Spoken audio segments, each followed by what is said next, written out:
Hello all, welcome to நான் fiction streaming. இன்றைக்கி குழந்தைங்கள்லேருந்து பெரியவங்க வரைக்கும் எல்லாருக்கும் ஃபேவரட்டான ஒயிட் சாஸ் பாஸ்தா வீட்டில் எப்படி சூப்பராக பண்ணுறதுன்னு சொல்லிட்டு தான் இந்த வீடியோவில் சொல்லிக் கொடுக்க போகிறேன். வீட்டில் இருக்க பேசிக்கான இன்க்ரீடியன்ஸை வச்சு ரொம்ப ஈஸியாக ரெடி பண்ணிடலாங்க. இதை ஒரு தடவை உங்கள் வீட்டில் நீங்கள் செஞ்சு கொடுத்தீங்கன்னா அடிக்கடி செஞ்சு கொடுக்க சொல்லி கேட்பாங்க. இது செய்கிறதுக்கு நான் இன்றைக்கி 1 கப் அளவுக்கு ஷெல் பாஸ்தா எடுத்திருக்கேன். நீங்கள் என்ன பாஸ்தா வேணாலும் எடுத்துக்கலாம். மூழ்கிற அளவுக்கு தண்ணி ஆட் பண்ணிவிட்டு கொஞ்சமாக பாஸ்தாவுக்கு உப்பு ஆட் பண்ணிக்கோங்க. கொஞ்சமாக எண்ணெயும் ஆட் பண்ணிக்கோங்க. எண்ணெய் ஆட் பண்ணிங்கன்னா ஒன்றோட ஒன்று ஒட்டாமல் வரும். நல்லா வேக விட்டிங்கன்னா ஒரு 5 மினிட்ஸ்லேயே அழகாக இந்த மாதிரி வெந்து வந்துடும். அதுக்கப்புறமா நீங்கள் தண்ணியை ஃபுல்லாக ட்ரெயின் பண்ணிடுங்க.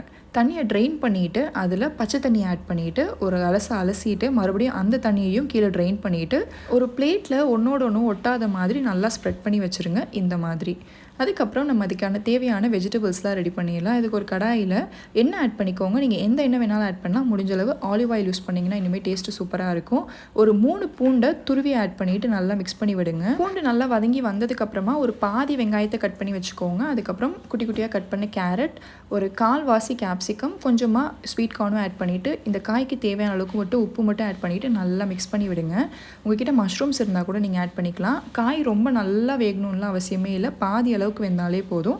அதுக்கப்புறமா இதையும் ஒரு பிளேட்டுக்கு எடுத்து ட்ரான்ஸ்ஃபர் பண்ணி வச்சுக்கோங்க. அதே கடாயில் 2 டேபிள் ஸ்பூன் அளவுக்கு பட்டர் ஆட் பண்ணிவிட்டு அதில் 1 டேபிள் ஸ்பூன் அளவுக்கு மைதா மாவும் ஆட் பண்ணிவிட்டு நல்லா மிக்ஸ் பண்ணி விடுங்க.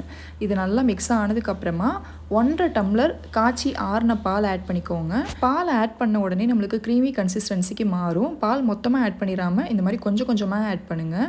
எல்லா பாலும் ஆட் பண்ணி முடிச்சுட்டு நல்லா மிக்ஸ் பண்ணி விட்டதுக்கப்புறமா நம்ம ரெடி பண்ணி வச்சுருந்த காய்கறி, அதுக்கப்புறம் வேக வச்சுருந்த பாஸ்தாவையும் இது கூட சேர்த்துட்டு கொஞ்சமாக சில்லி ஃப்ளேக்ஸ் ஆட் பண்ணிக்கோங்க. சில்லி ஃப்ளேக்ஸ்ன்றது ஒன்றுமே இல்லை, காஞ்ச மிளகாவை மிக்சியில் போட்டு அரைச்சிங்கன்னா அதுதாங்க சில்லி ஃப்ளேக்ஸ்.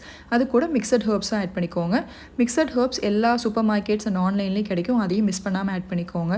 எல்லாத்தையும் நல்லா மிக்ஸ் பண்ணி விட்டுட்டு இந்த ஸ்டேஜில் உங்களுக்கு சீஸ் வேணும்னா துருவி ஆட் பண்ணிவிட்டு கேஸ் ஆஃப் பண்ணிடுங்க. அவ்வளோதாங்க, சூப்பரான white sauce pasta ready. Try பண்ணி பாருங்கள்.